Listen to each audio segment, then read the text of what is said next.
Hello and welcome back as we continue our study through the book of First Peter. We've got Monty here with us, and we're excited to go through a very important section in chapter 3, verses 1 through 7. So, Monty, thanks for joining us. I just want to give a little bit of a recap of what we have been previously talking about. Last time, Travis and I went through the section in chapter 2 that is dealing with the subject of submission. Submission is a huge part of the book. Obviously, Peter is talking about how we can endure trials and how we can triumph over suffering.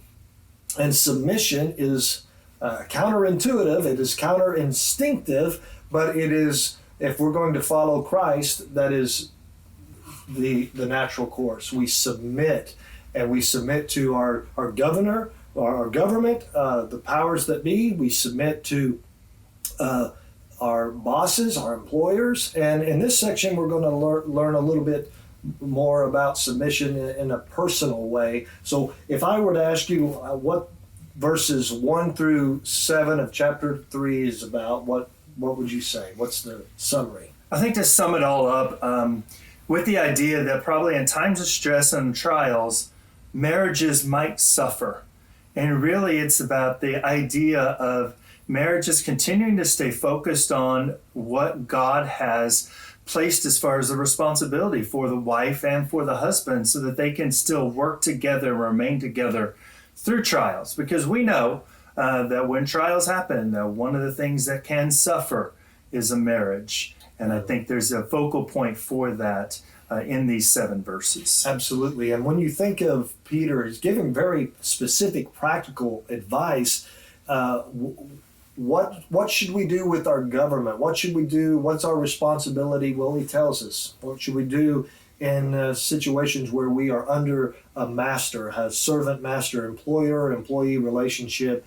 And then what should we do in the home? And we talked a little bit about the echo that, or a parallel, I should say, of James, where James is talking about going through trials and going through suffering, and the temptation that when we are facing a problem, we take it out on those that are closest and nearest and dearest to us. And Peter is going to help us with that. So shall we get into some things here? You got some questions that we want to answer? Yeah. I think from this passage, and maybe more than 5, but 5 questions that we want to answer. Okay. Question number 1, how does a wife win over a husband who does not obey the word? Question number 2, does this passage prohibit the braiding of hair, wearing of jewelry, and nice clothes? Question number 3 we want to try to answer in this study is, what qualities should a godly woman have? Question number 4, how should the husband treat the wife in the marriage relationship? And question number 5, what is the consequence if the husband does not treat his wife properly? Those are kind of the 5 questions we're trying to answer in this study that we think that are important to glean from this passage in the short time that we have together. Very helpful. And I will just start reading through the passage, and we can turn it over to you for some analysis. Wives, likewise, be submissive to your own husbands, that even if some do not obey the word, they without a word may be won by the conduct of their wives, when they observe your chaste conduct accompanied by fear. Do not let your adornment be merely outward, arranging the hair, wearing gold, or putting on a fine apparel. Rather, let it be the hidden person of the heart, with the incorruptible beauty of a gentle and quiet spirit, which is very precious in the sight of God. For in this manner, in former times, the holy women who trusted in God also adorned themselves, being submissive to their own husbands, as Sarah obeyed Abraham, calling him Lord, whose daughters you are, if you do good and are not afraid with any terror. Husbands likewise dwell with them, with understanding, giving honor to the wife as to the weaker vessel, and as being heirs together of the grace of life, that your prayers may not be hindered. There's a lot of information in there, so let's unpack it. Yeah, so before we start to delve into that, I do want to say this is really was on my mind. My marriage in this time, the stress that maybe we're under because we're around each other a little bit more and, having the kids around the house. I mean, just how, marriages can be suffering and be under a trial in times of stress. And I'm driving down Patterson Road towards Riverbank High School, and all of a sudden on K-Love, a lady comes on and she asks for prayer. And she's in tears and she asks, please pray for our marriages because my marriage is broken. My husband has gone back and he's left me. And she didn't give the circumstances, whether it was some type of alcohol or drugs or gambling or an adulterous affair, or what it was. She just said, pray for our marriages because my marriage is broken right now. And it really highlighted, the idea that, probably at this time when Peter is writing, as well as during this time for us, our marriages can be under trial, and we need to make sure they're a focus, that we still play play the role that we are to play. And so I think that really gave it to me that even now it's very much like then. And he focuses first of all on the wife, and he gives her specific instructions that are very practical. So he's actually telling her how she can win her husband and influence her husband. So to answer the first question, how does the wife win over a husband who does not obey? What are your thoughts on that? Well, I think first of all, we have to note that it is a command. It's not an option. I mean, for a godly woman, a woman who wants to be obedient to her Lord Jesus Christ, it's a command. And the command is to submit. And we look at the very first verse and we see that while it may start to make us think it's just talking to those who maybe don't have a husband who is obedient, who is a believer, he says, wives, likewise, be submissive to your own husbands. That's all inclusive. Mm-hmm. That even if some do not obey the word. I mean, and that's kind of narrowing it down there, but it's all inclusive. If a godly woman wants to be obedient to her Lord, she has to submit to her husband.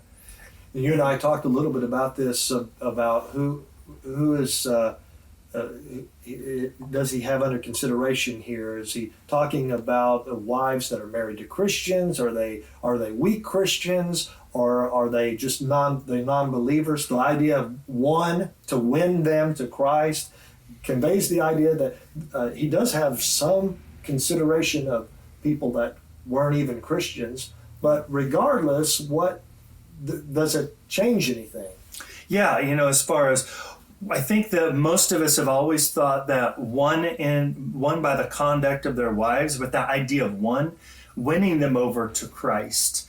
And it doesn't ever say in this passage that the person is not a believer.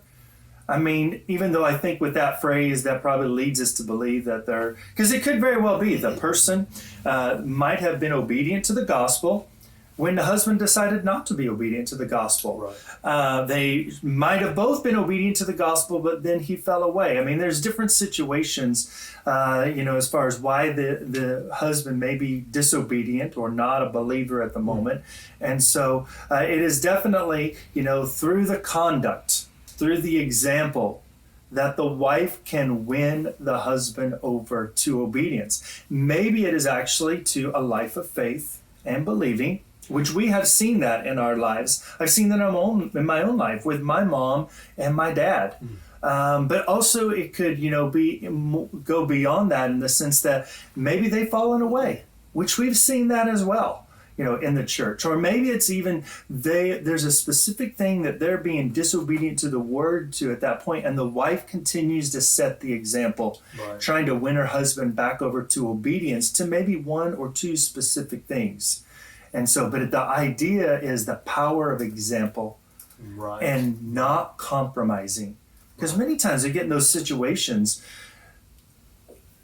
I mean, with the conflict that comes, the one who is believing and trying to be obedient sometimes has a tendency to compromise. Right. And pretty much, God is saying, don't compromise. The power of example is illustrated by his words, one without a word.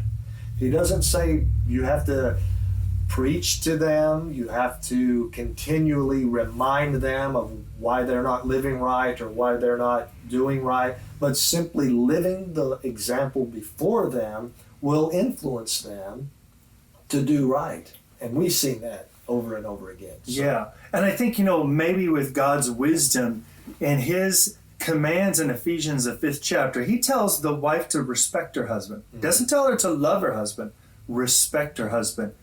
And maybe, the not constant nagging or preaching, it's that idea that maybe the husband might feel disrespected and just tune him out. But through the power of example, they can win them over.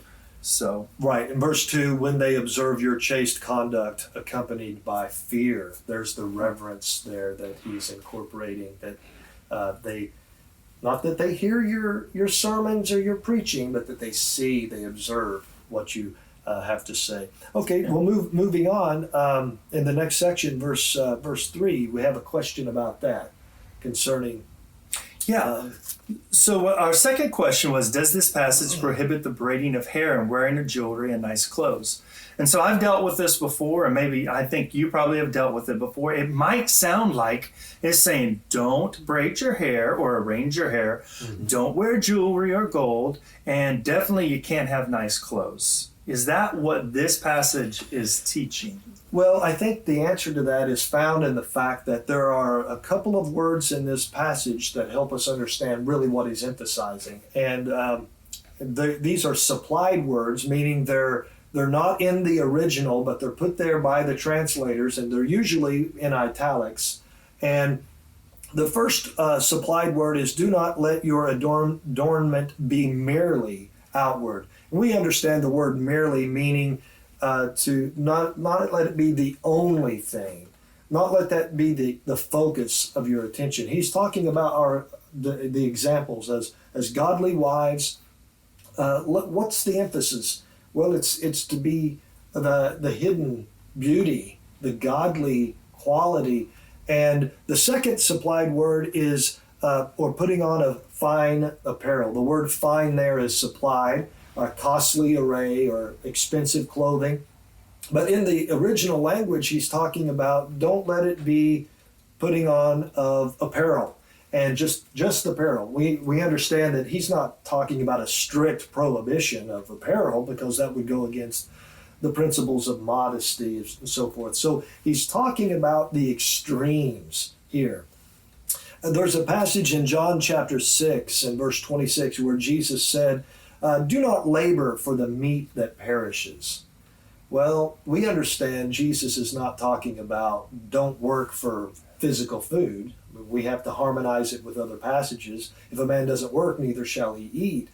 But he's saying don't let that be the primary focus. And I think that's what Peter is telling us here. These ladies would spend hours and money and lots of time and focus on fixing their hair, braiding their hair in extravagant ways, and almost to an immodest level where they were drawing this attention and placing this focus on the outward appearance, and they were neglecting what really influences people, the inside.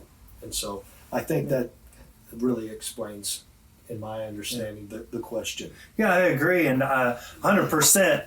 And I liken it to an award we give every year during our sports awards. They're called the All Bruin Award. And every time I give this award each year, I say the same thing. It's like, one of these days your athletic ability is going to go away. You can't jump as high. You can't throw a ball as far or as fast. I mean, all of those things are going to go away. But what you're left with that cannot, you can make the choice that won't go away. You're left with your integrity and your character. Right. The clothes and the physical beauty, you can't focus on that. What you have to focus on is the things that don't perish. And that is that, character, that integrity, that spirit, that gentleness and meekness that he speaks about as far as the characters of a godly, submissive woman. That really leads to the next question that you have, and that is, what qualities should a godly woman have? Well, he answers that in verse 4. In contrast to not doing these things, these physical things that really focus attention away from God, he says, rather let it be the hidden person of the heart with an incorruptible beauty, He uses this word incorruptible throughout First Peter. He's talking about the incorruptible inheritance that we have. We have salvation based upon an incorruptible seed. And now he's telling the ladies, the sisters in the church, you have something that is untouchable. The physical appearance will change, and it will not be the same from day to day or year to year. But there's an incorruptible beauty, untouchable, that doesn't really fade away. And that is a gentle and a quiet spirit, which is very precious in the sight of God. Lots of things are precious in the eyes of men, but what's precious in the sight of God is a woman who is modest, who is honest, who is godly, who is respectful, reverent, and is kind. So those are the wonderful characteristics that he's talking about that we should emulate, all of us, but here he's telling the ladies especially. Yeah, and he even gives an example that it's always been what God has desired when he gives the example of Sarah calling Abraham Lord. And so, I mean, we don't probably have a whole lot of time to get into that, but that's always been the expectation. That's always been God's desire. That's right. And he furthers that with that example. She is a great example when just to touch on that, the fact that Abraham was called by God to move away from his family. He took his wife with him, and she had no idea where she was going, or where he didn't really know where he was going. But she honored him, and she knew that he was honoring God, and so she could follow him and submit to him. And she was really a great example of a woman. She didn't always stay quiet. She gave her input. She submitted her thoughts, and Abraham, as a wise man, listened to her, and they worked together to bring about a great plan that God had working for them. So, in the next question here, how should the husband treat the wife in the marriage relationship? How would you answer that, and how does Peter answer that? I would start by saying again, as I did in my lesson, that it is easier, not necessarily easy, but it's easier to submit to someone or something when you believe they have your best interest at heart. Mm-hmm. And I think that's the guidance here, that the woman is told to submit, but now there's directions given to the man, and it's told to dwell with her with knowledge or understanding. In essence, the man has to play his role, and if he'll play his role, he'll do what meet the expectations that God has for him as a husband. It will, I believe, be easier. Maybe not easy at times, but easier for her to submit. And one of those things is just knowledge and understanding. Being able to understand the differences, personality differences, and just difference between a male and a female, and being able to be in tune with that. Because we as husbands, we can get caught up in our careers, get caught up in our hobbies, maybe even sometimes our children, even the church work, and we can not really know what our wives are going through, or really know them on a level that God desires us to know them, so that we can help lead them. I think it's really important that we know them so we can help lead them, because that is part of our role. It takes a selfless disposition for a man to be considerate and to honor his wife. And our role as a husband is very much like Christ. We are to serve the family. We are servants. Right. And if any young man out there wants to marry and have a family and wants to have a godly marriage, he needs to be committed to being a servant and to serve his family. I like how you put it when you talked about setting the wife or setting your marriage in a special place. And we can probably get into that here in just a second. Yeah. And he says giving honor to the wife as to the weaker vessel. And that's one of the questions what we want to really consider. What does that mean?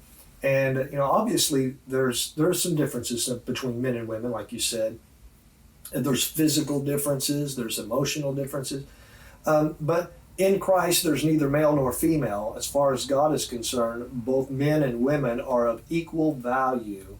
But here he is reminding the man that the wife has special value. When we think of a weaker vessel, what usually comes to your mind when you think of that? Yeah, I want to come back, Chuck, just a second. Okay. Because after last night we talked, I went and looked at the word give. The word giving honor, the word giving there from the original Greek means to designate or assign. And really that is the idea of we are in our hearts purposely assigning, designating honor and respect to our wives and putting them in a place that, well, I would say it should be untouchable. You know, like Christ sanctified the church. The word sanctify means to separate. Put it in a place where it would not, the gates of hell would not prevail against someone. Use the word perish there for a second. But, you know, and so we ourselves as husbands, we need to put it in a place that is untouchable. Right. Our children, even our children, can't break up our marriage or touch our marriage, our jobs, our hobbies, or whatever. And to put it in a place where we honor it. Very much, you know, we talk about the weaker vessel. You know, the word weaker there could mean, you know, fragile,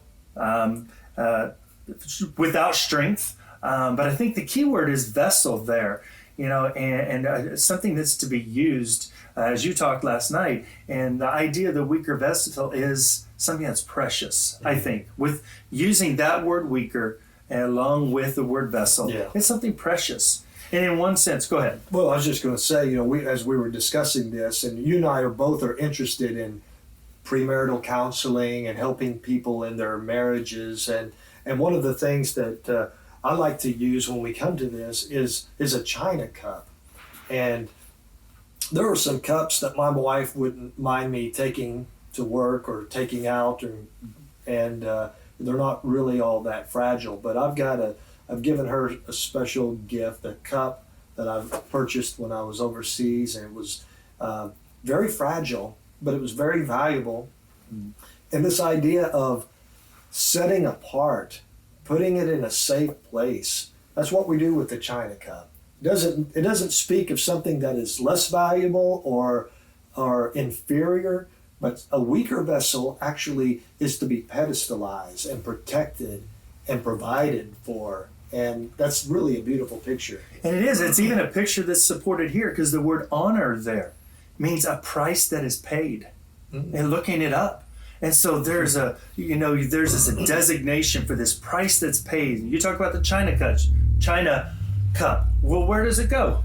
It goes, in our house, it went in the china hutch. In my grandma Wood's house, the china hutch. In our house, the china hutch. You don't mess around with the china hutch. I mean, we learned that quickly. As wild, rambunctious boys, you're anywhere near the china hutch that has valuable things in it, it was the kiss of death. If you were wrestling or doing anything, you were getting the wrath of mom or dad, especially mom in our house. Yeah, so I love that language that you use. Don't let anything touch your marriage. Don't let anything touch this relationship. It is special. Preserve it. Protect it like you would.